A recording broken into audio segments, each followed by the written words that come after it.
Dear friends, today's talk is to be like a lotus leaf. We know about the lotus, it's very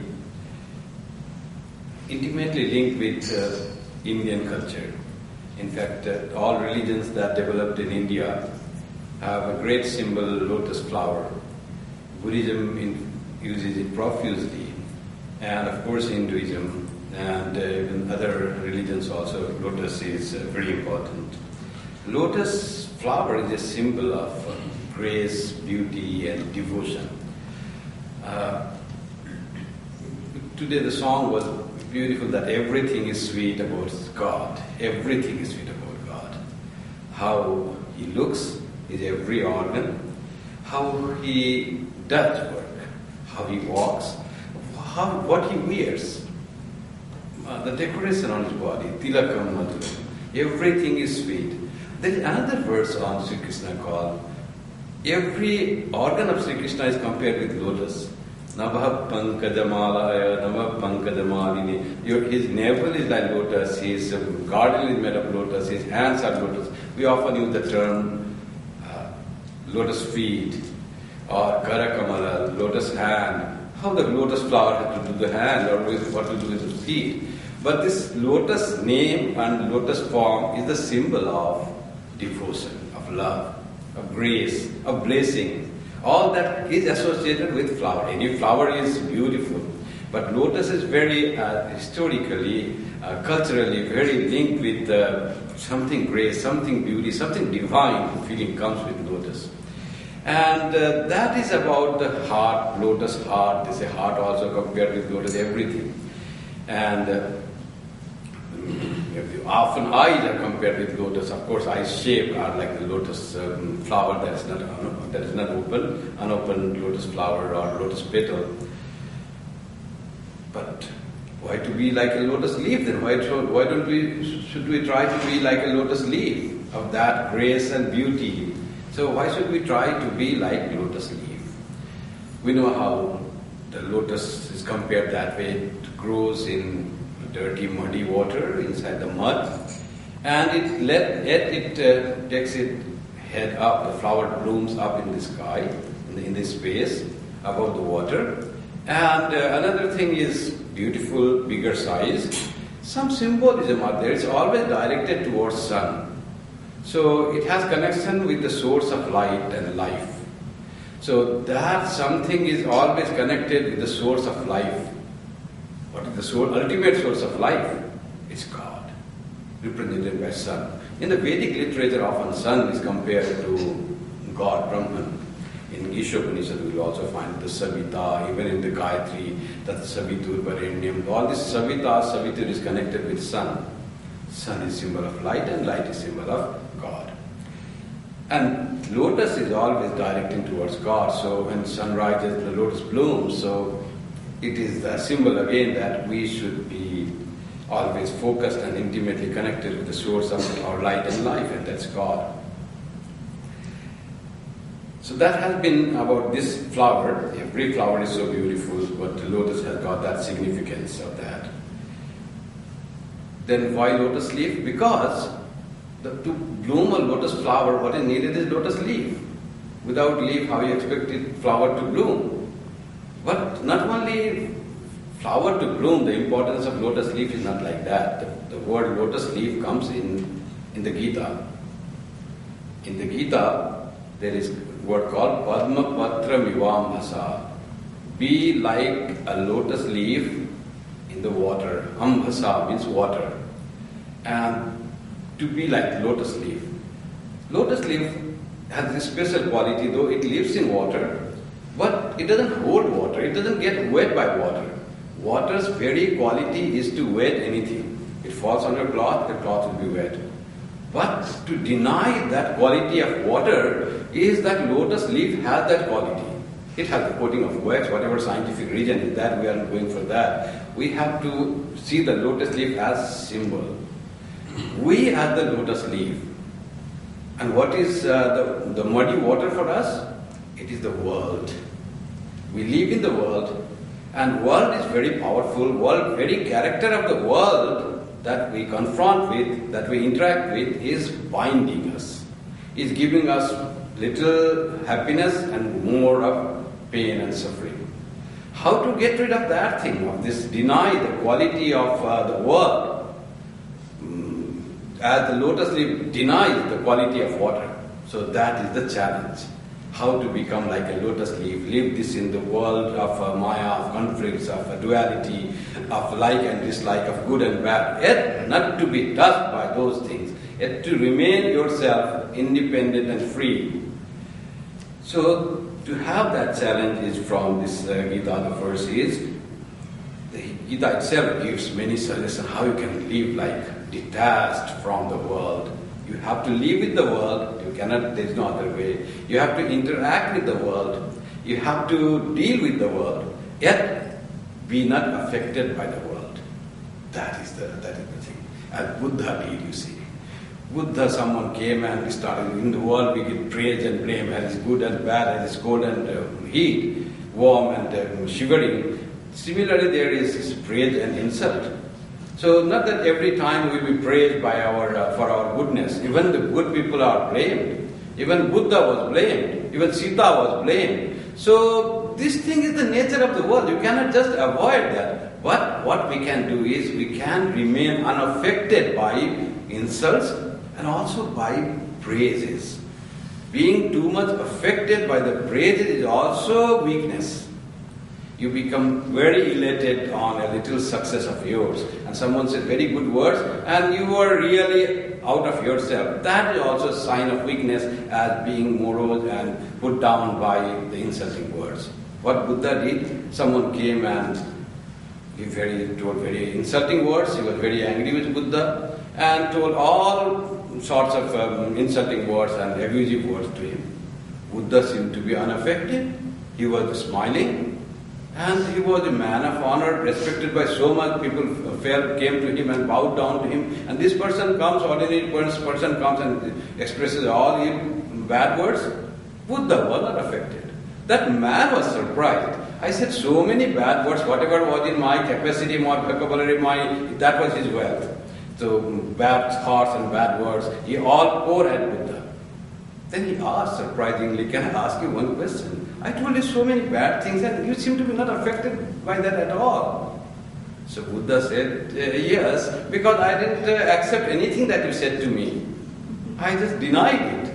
And that I didn't keep. We become affected when we accept that thing. If someone says to a tall person, says, you are a very dark person. So if he accepts that he is dwarf on his word, you are a very dwarf, a very short-heighted person, then he will be affected. Why I have become dwarf, I was tall, and why is he saying that word? If you know that you are tall and that person's words are not true, then why are you going to be affected with that? You don't accept that. Insulting words become insult only when we accept those words and get angry on that. If you don't accept and don't react to that, there is no insult at all. Insult is not done by somebody, insult is accepted by us. If we do not accept the insulting word, there is no insult at all. So Buddha's action was, don't accept the words, mere others' words. Don't accept those as the true or right words. And what will happen? That words will be just gone. In Buddha's example, whatever you said to me, you wanted to give me those, I didn't accept, so those are all returned to you. And he gave the example, someone comes to you and asks you to keep something, and if you don't keep that, what will happen to the object that he had requested you to keep for some time? He said, who had brought to request you to keep, you take it back. So Buddha said, I didn't take anything that you gave me. So all things that you heard upon me are now yours. Take that back home to yourself. So that's what it's saying. There are two ways how we should not be affected from our actions in this world, or actions of others from this world, especially our actions. When we perform actions with the feeling of doership, that I am doing this, that becomes the root cause of the thing. And that is ignorance. Ignorance starts from that. Avidya, asmita, avidya, kama, karma. That is the theory. that karma, the actions, come because of desires, and desire come because of ignorance. Ignorance of our true nature. And here all desire means all whatever we do in the world, we have certain wishes, certain desires. Now desires can be classified into two types. One is desires for selfish gain, another is desire for serving others. So first type of desire is the thing that binds us. That is the bad thing that happens with our action. The desire to serve others, to give something to others, to give joy to others, that desire is not the desire in the sense that karma or desire is always expressed in the Shastra. Those desires, in fact, those are desires which will free you, which will make you free, which will give you independence from the things, that will not bind you, that will rather make you free from the bondage. In this very verse, in the 5th chapter, it is said, how can we be lipyate nasa papena padma patram ivambhasa? A person will not be tainted by the sin. What is the sin? Sin is that ignorance. The sin starts from ignorance. I am the doer. And that sin continues when you feel you are the doer, you take the responsibility of your work.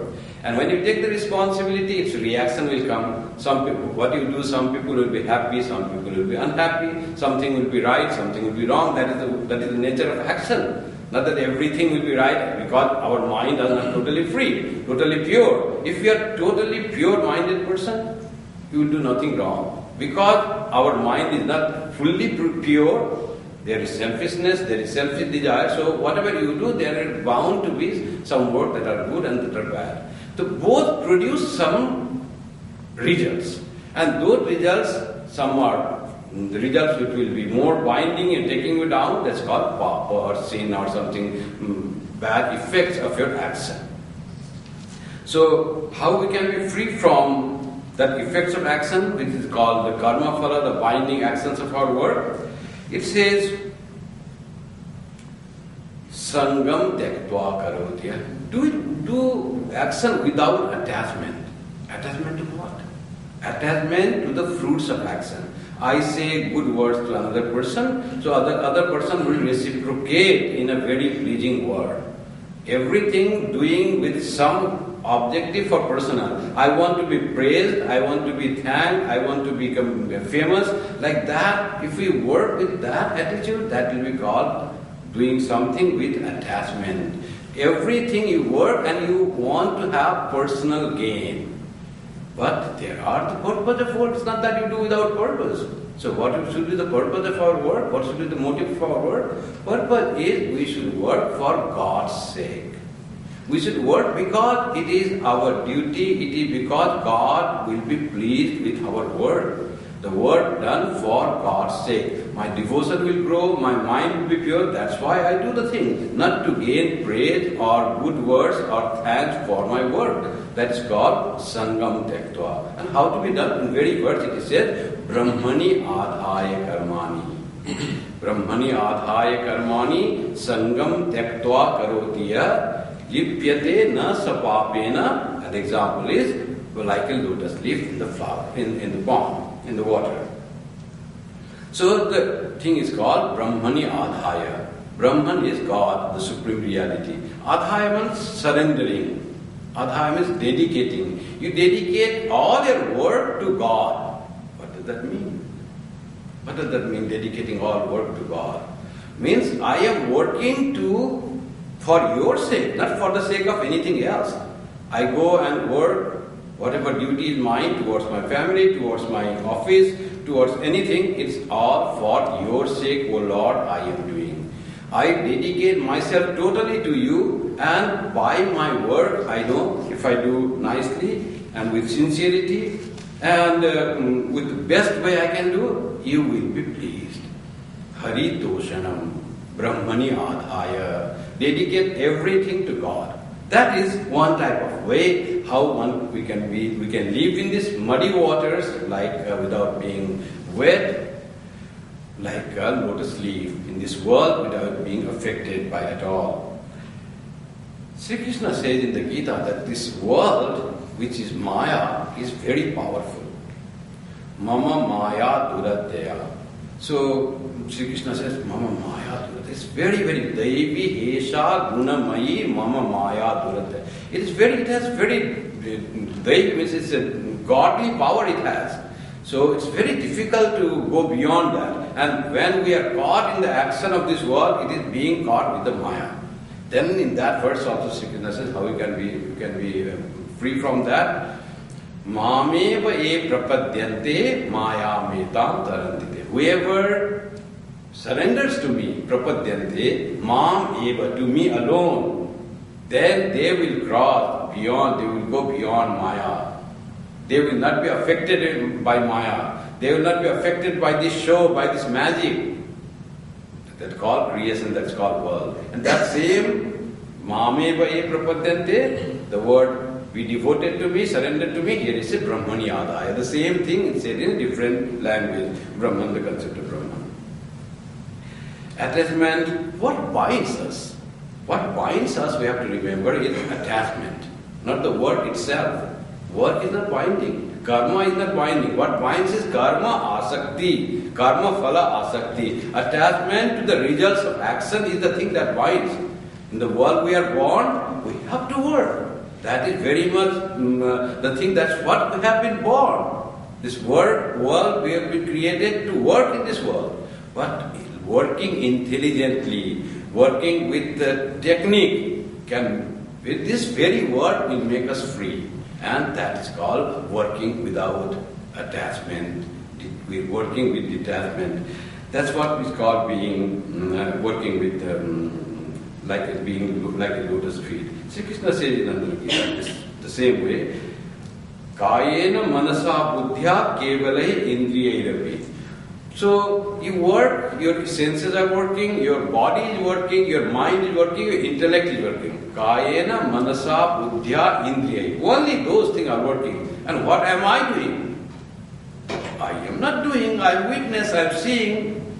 What is working? Its mind is working, intellect is working. I am not intellect. This is the path of jnana yoga. My intellect is working. The yogi works, their intellect works, their mind works, their senses work, their body works. And what they are, they do not work. And like that, if you can work, then without attachment, sangam tektva, atma shuddhai. You will be purified, your mind will be purified. Those whole work is meant to purify the mind. Without this karma yoga, mind will not be purified. Work is necessary. That's why this volunteering is very good. But again, the attitude has to be there. You go to volunteer and you work, go in time and think that there will be a lot of praise from the management, and there is sometimes intention that if I work, then I may get the job here. So that is not really detached work. That is not really karma yoga. Karma yoga will be to work to serve the people by which the God will be pleased. Or another way to see is, the people who are coming in front of me when I am volunteering is God Himself coming in so many forms. So I want to please them, just to please them, not to gain myself anything for myself. And this sort of idea to work in volunteering will make our mind pure. This volunteering can be in a hospital, in a school, in a church, in making soup kitchen, in cooking food for the devotees, in arranging this for puja, for worship. These are all wonderful volunteering. It may be with attachment. If I think I arranged so nicely the thing, and how beautiful the people should see how beautifully I have arranged the decoration for altar, of decoration of a statue. Beautiful, I put on some cloth on the deity, on the statue, and people are not saying anything. They have no eyes to see how wonderfully, what the waves I have created, and they do not say anything. Then people ask, how do you like today's sari mother has worn in Kalipadi? So, no, I actually didn't see sari, I only saw mother's face and I prayed. You don't have eye, you don't have taste. How beautifully it is wear. You know who made it? I put it sari to mother and I had offered that. So like that thing you work for God. But there is a lot of attachment. There is karma, phala, asakti. You want your own praise. So that becomes binding. You are sad for the moment because that person doesn't praise you. If you do work and see, oh, how beautiful mother is looking, she is smiling, and your heart is filled with mother's beauty there. You don't expect anything for yourself. What do you expect? Mother is looking so gorgeous and so happy. Everyone comes and bows down and feel happy in the heart. Not because you put the sari, but mother has become so happy with little whatever she allowed me to work. That type of attitude becomes karma yoga. And karma yoga makes you happy. If you have karma phala asakti, if you are bound to the results of action, you become unhappy. You are bound to become unhappy because that is the result of bondage. Nobody is happy in bondage. Slavery cannot make anyone happy, though it may be given everything. So Swami Vivekananda said, freedom is our goal. Freedom from every attachment. So here also, that if we are doing that way, Atma Shuddhi starts. When our mind is totally pure, then there is only bliss. Why we are suffering from miseries and pain? Why do we suffer? Because we are impure. Purity will give us everything that we seek. Purity will bring God. The moment it becomes, Sarada Devi Mother says, Holy Mother, that moment you become free from all desires, selfish desires, that moment you become free. Nirvasana makes you free. This concept is very nicely said in another verse in the same chapter in the Gita, that, what the yogis, jnana yogis, they feel, they do everything in the world. And in everything they are very aware, cautious that they are not doing anything. What they do? First, actions of five sense of organs, five sense organs of knowledge. First, what are these? We see, we hear, we touch, we smell, and we taste. All these questions, Srinvan, Naiva Kinchit Karomi. This I don't work anything. There's nothing that I do. Whatever you're seeing, whatever you're eating. But it says, Pasyan, Srinvan, Sprishan, Jigran, Asnan. In doing anything using my sense, this sense organ, not even mine, okay? Using these sense organs, I am doing nothing. He eats, he sees, he listens to nice song, but very aware inside that I am not doing. There are two ways to become like a lotus leaf in water, not to be wetted by water. One is reminding, another is remembering. This is reminding ourselves that we are not the real doer. I am not the senses are working. Then he is walking, gachan, then aslan, gachan, swapan, swasan. This is breathing, sleeping, walking. I am not doing anything. Naiva kinchit karomi. Nothing I am doing. So we doing that. That will come in the verse next.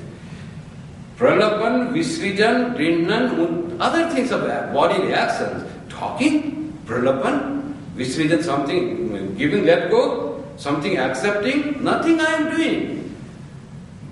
Opening the eyelids, description in the Gita is so poetic, you see. It says opening the eyelids and closing the eyelids. Unmishan, nimishan. Unmishan, nimishan nabi. Indriyani indriyartheshu vartanta iti dharayan. All these are the organs working on the sense objects. On the objects, they are working. Eyes are moving, the mind is thinking, the person is walking on the objects they are doing. The person is walking, we are walking on the ground, and the eyes are looking at the things, and these are closing by the sensory system and motor system. But I am totally detached from bodily motor system and sensory system. Sensory nervous system and motor nervous system, they are working because I am totally detached from this. Then who am I? Who am I in this olfaction? I am the witness. I am the one who is seeing these bodily actions being done through sense organs and through motor organs. Karma, Indriya and Jnanendriya are working. And I am just witness. I am present. Just, but not involved. Witness is not involved in the action. In our court also, witness is the one who sees the thing, who is there when the action is done. But he is not involved in the action. He is not inspired to do action. But just he is there. So I am that being with present and things are being done. So you are, when one can remind oneself like that, and this reminding should be a continuous process. Always trying to think, I am not this body, senses, mind, intellect. I am different from that. So this is the continuous process. When a person came to Sri Ramakrishna and said, his nephew Hridaya had done something that should not have been done. He worshipped the owner of the Kali temple's daughter as Kali. That is not something scriptural, something was there was a Brahmin, something is there. And the owner became very angry with that, because it may befall bad to that small girl. Then he said that person has to be removed. He came and asked that Hridaya, who was attendant of Sri Ramakrishna, to go immediately. So he had to go, leave. Then the person, Sri Ramakrishna asked, did the owner also ask me to leave? He said, yes, to you also, to what the messenger said. Sri Ramakrishna said, okay. Then he put his gamsa towel in the shoulder and he started walking out of Dakshineshwar. He was there for decades together in Dakshineshwar. It was his place, so many people came. He was respected like God by many persons, and by even the owners, his parents and grandparents respected him very much. Mathur Baba's grandchildren were there, children and grandchildren. And he said, oh, they asked me to go? No arguing, nothing asking, nothing going to them. Why should I go? I have done nothing wrong. Hridaya had done wrong. Send him away. I am fired, so okay, I will go. Then the owner, he was there, he saw Sri Ramakrishna going. He came running from his house and got hold of Sri Ramakrishna's feet. Where are you going? Thakur?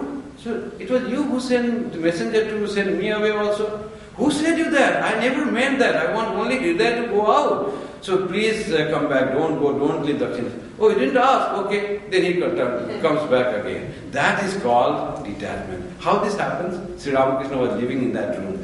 We live even for 1 month. That becomes like attachment. Even why 1 month? Someone gives us some gift. Yes. The moment we think that it is mine, we get attached to the thing. This possession, feeling of possession, that is so ingredient in our system. You see, the moment we possess, then someone asks, then we won't give that. Let me see whether it will be used or not. I can use it or not. I'll see it. Later I will give you like that. Sri Ramakrishna must have been reminded. Of course, if you see him as an ordinary man, he would be reminding that this is not mine. That always reminding is one of the way how we can be detached from our actions. Reminding that nothing belongs to me. This body, this mind, this body is such a thing that's always changing. It will become old, it will become diseased, it will die. This thing has to be reminded again and again and every day. That's why they say you should think of death as if the death has got hold of your hair. That's come. It has come to drag you. That very beautiful verse is there.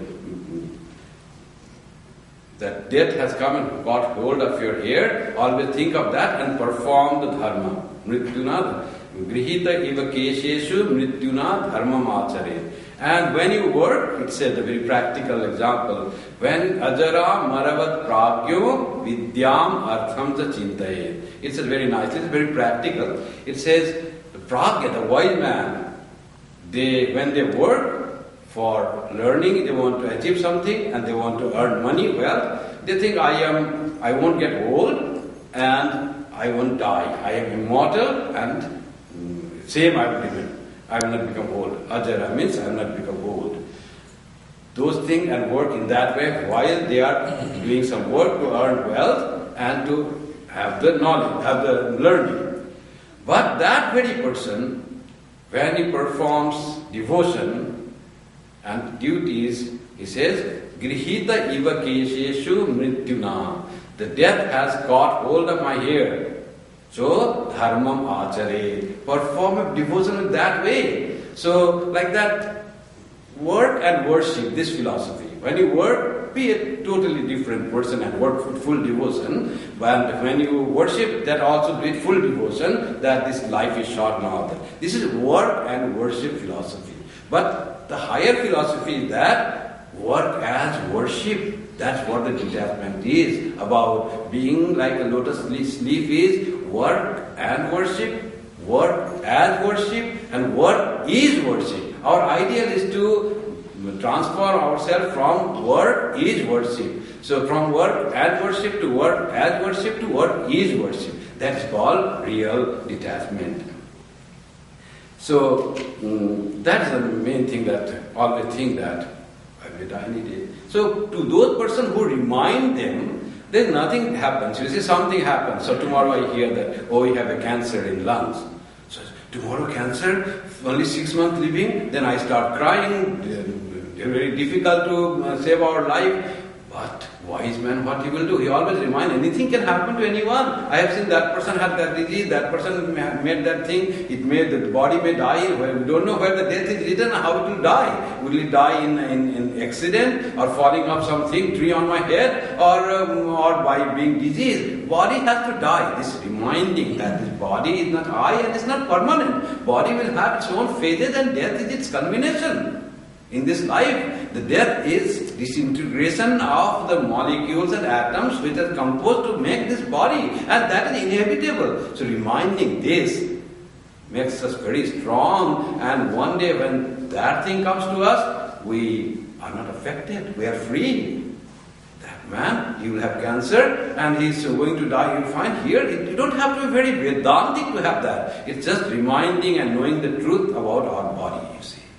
People, our own devotee had gone to, she had some cancer, and she went to the cancer, this tutoring class, and she says, I said, after that taking chemo, she used to come here and work for society. And then I said to her, you are so great, you have so suffering, I had chemo, when you take radiation, you feel very weak and it's very painful, but you come and work. Swami, that's nothing. And you seem to be so quiet, so you are very deep in spirituality and you are graced by Sri Ramakrishna. He said, I meet there, Swami, some people who are nothing, Vedanta, anything, but they are terminally ill. In 6 months they are going to die, certain. But you see them, meet them, talk with them as if nothing has happened. Yes, I'll die in 6 months, doesn't matter. That has happened to the body. So accepting the facts of life by reminding ourselves again and again. So that gives us strength and we become detached from this body. That is the way we can get detached from the body. Sri Krishna, that's another way is being totally attached to God. Do everything for God. And that is remembering. One is reminding, and is remembering. Always remember that God is with you. He is the Supreme. And He will be with you in this life, at the time of death, after your death. He is your eternal companion, if you see in the way God and you are separate. Otherwise you are that God is your real self, inseparable, isn't it? Anything two coming may be separated according to logic. Two things, when they will be separated, we don't know. So God is inseparable because God is our very soul. There cannot be separation from myself. I cannot be separated from myself. And for that Sri Krishna says, do everything for me. Mat karma krit, mat paramo, mat bhakta, sangha varjita. Here also he says, be without attachment and do everything for me and make me as the supreme priority. Mat parama. I am a supreme priority. Why I do the work? Why I think this? Why I give a talk? Why I come to the temple? Why I sleep at night? Everything, connect everything with God. If I sleep at night, I'll be fresh in the morning and will be able to meditate on God. When I come to the temple, I pray to God and I listen to something. I talk with the devotee. It's all about I come closer to God. Everything connected with God. When people go to... one person went, he was not very close to me, they went to Haridwar. And while coming they bring this orange chadar for me. It was not very close, but why did they bring? When they saw this orange robe, they remembered me, the Swami is there in Toronto and it will be useful for them. So like that the thing should be there. When you think of God, anything that you see, it will be good for them. It will, something relation you can bring. This flower is in the shop. It will look so beautiful in the altar. Oh, God will be pleased. Like that, everything we can. Some food you make at home. So I have to offer that. That was always system. The first, when the village was the system, when the first fruit came in the tree, so first they won't eat. It will be first fruit will be offered, the mango, the guava, it will be offered to God first. Like something being cooked on a special occasion. Cook for God. So, birthday of someone, they used to have the porridge, payasam, and what would be done? First it will be offered to God and then it will be given to everything connected with God. Sri Ramakrishna, one person was offering betel leaf to Sri Ramakrishna. I found some betel leaf were already taken away. The Sri Ramakrishna, I can't eat it. The person says, why can't you eat? Someone has taken their share, now you can eat it. He says, no, I can't eat it because before I eat something, I have to offer to God. And when something is already taken by someone, that cannot be offered. That is the ritual. So I cannot take that. That thing, when we say Brahmarpanam, Brahmavi before eating, that's the concept that you offer to God. So God becomes the center figure of your life in everything. When you sleep, you take the name of God, remember God. When you pray that, may I dream about you. When you wake up, you wake up and think of God. When you connect with the people, you connect with the God. Oh my, you see the person of a nose of another person. Oh, his nose looks like Sri Krishna's nose. Oh, he has put on the tilak like Sri Krishna. Like everything comes associated with God. Oh, we say someone saying, oh, his eyes look like Swami Vivekananda. That's how you associate it. The more you remember God, more you relate everything to God. That's very important. To become detached from the world, be attached to God. Sri Ramakrishna used to give this definition of vairagya, dispassion, detachment. What is that? He said, detachment means not being attached to the world, but being attached to God. Both go together. Mind cannot be just put in abyss, in the vacuum. It has to be there. Mind is made that way. So, to make the mind, if it wants to be attached to God. Attachment to God is detachment from the world. So you can't get wed by the power of the world. Often we are attached to the thing because we think it's mine. So let us not have ownership of anything. Let us not possess anything mentally. So what about having my house, my car, my bed, my clothes? Don't say that it's mine always. Just use it. Just use that house, what you are living in, car, you use it. But don't pay emphasis on this is mine. But just it is for me, for use. So if you are really devoted, it's all provided by God's will. So try to bring God also. Often we get affected by what people say. So don't get affected at once. Swami Kripamayananda used to say, when somebody criticizes you, somebody says something bad about you, don't react immediately, don't fume in anger. Oh, that person is saying that to me. I am not like, don't fume. Be calm. If you want to have afterthought about that, then you analyze what he has said or she has said is true or false. Is what is said is right or wrong? If it is right, try to correct yourself. It is wrong, ignore that, finish it. You don't have to be angry with the person what he has said. So, do not at once accept what others say. Not even praise. Do not accept. People often just say good words. And you start swimming and you don't know that thing. Oh Swami, what wonderful talk you gave. You have to analyze yourself what sort of thing you have given. You know you have an idea about that. So that may be for encouragement. Take that for the encouragement, but not as the praise that you are great. Another thing we need to do, practice equanimity. Accepting all things that come. Ice storm, beautiful spring, then the winter, bad winter. All those will come. We are born in this world. The people who are in western district shore, like our in California or Hollywood and San Francisco, they miss a lot, This season change, living near equator, they don't have the beauty of season change. Only always one weather going on near equator. There also this winter. So this winter How beautiful we wait for the spring to come, flowers blooming. When there is no winter, every time there is spring and flower blooming, you don't have the joy of the spring at all. So this all varieties that we get, difficult times and good times, we enjoy the good times much more because of that, those difficulties or situations. So all are acceptable. Try to be equal. Samah satrau cha mitre cha tatha mana pamanayo. It is the value. Everything has value in the world. Someone coming and criticizing and insulting you, that is also meant to be good. So don't be agitated about why the people say, and try to treat them equally. Sitoshna sukha dukkheshu tatha mana samasanga vivardita. Be free from attachment. Here also Sri Krishna said, what is that? Even sukha and dukkha, the pain you get in life. Holy Mother used to say, oh, they are saying, where is the grace of God? I have so much suffering so much. And she says, what are you saying? Your suffering itself is the grace of God. Then you can treat both equally. There is good thing in everything. You see the stories of those people who have succeeded, like Steve Jobs. His story, you say, he realized that everything that bad happened in my life was for the good.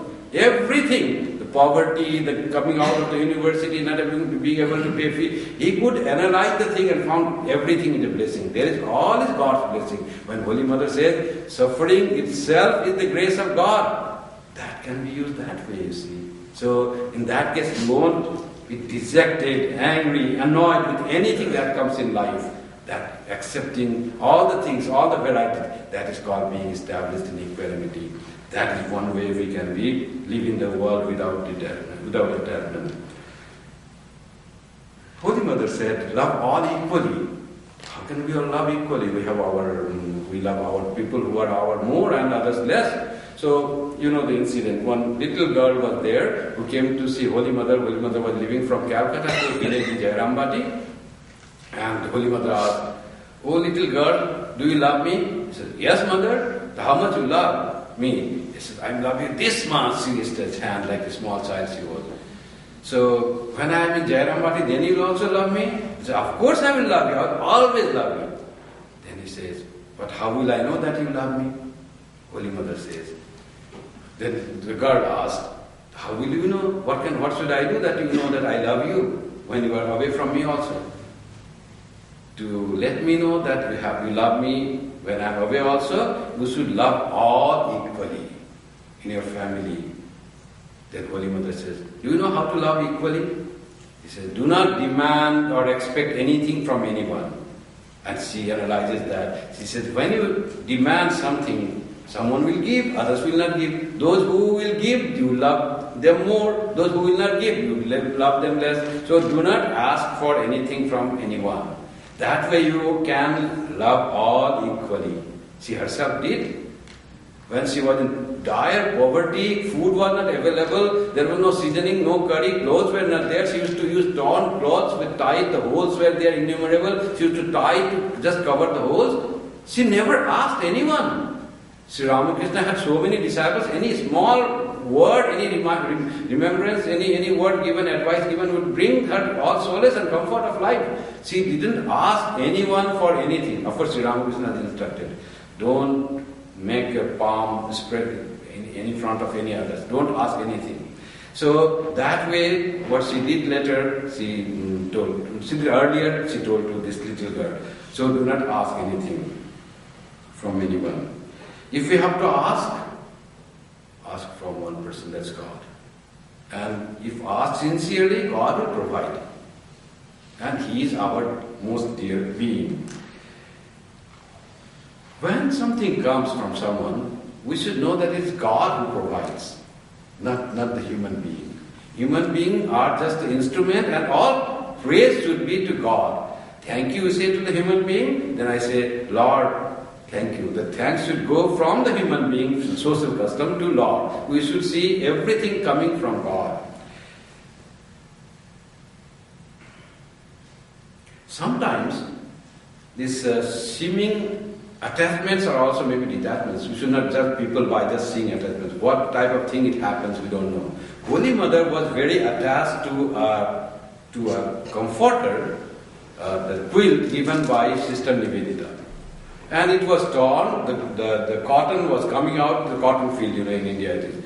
But she said, keep it nicely. Kuki has given, the Nivedita has given. That is not real attachment. That is blessing.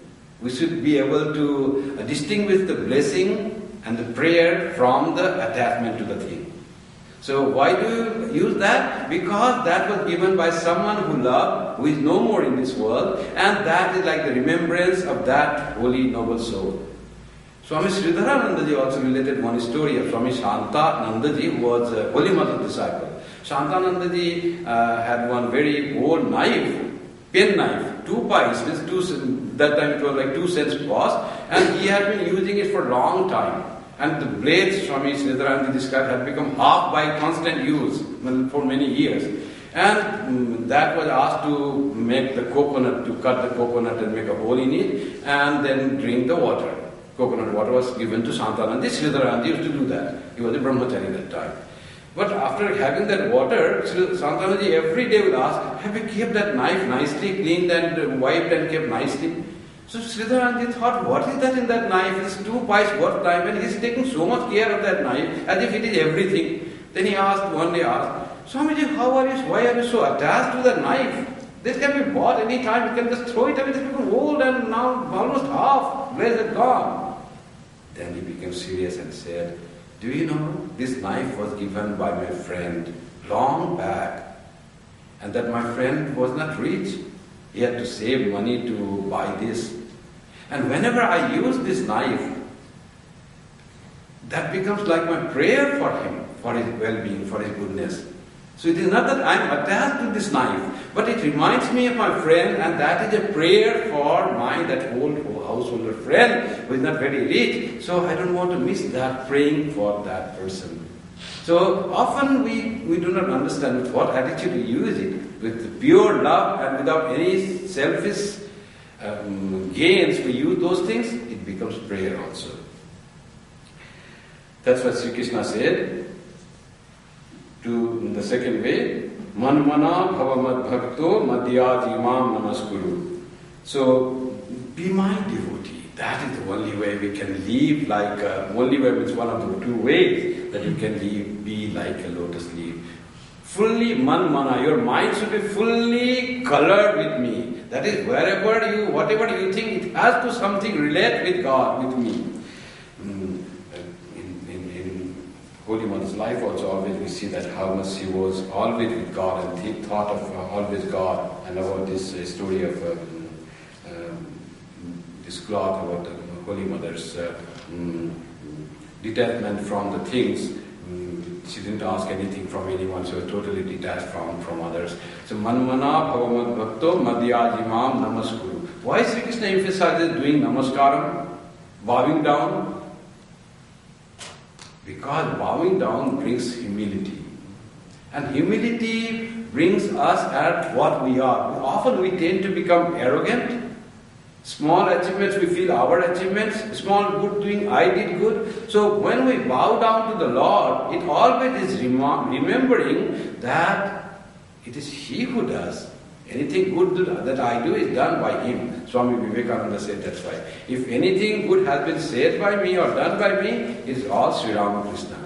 And he said, if anything has become less than that, it is mine. You can give me this credit, but credit all should go to God. So when we are like that, we remember God in everything that we do. Everything good done by Him when we believe. That's why, and everything that comes as bad to us is not that person doing. It's God doing with some purpose, with some motive, and that is for my good that is being done. So by that way, we can remain in equanimity in this world and remain detached and unaffected by the muddy waters of this world, like the lotus leaf, unwetted by water.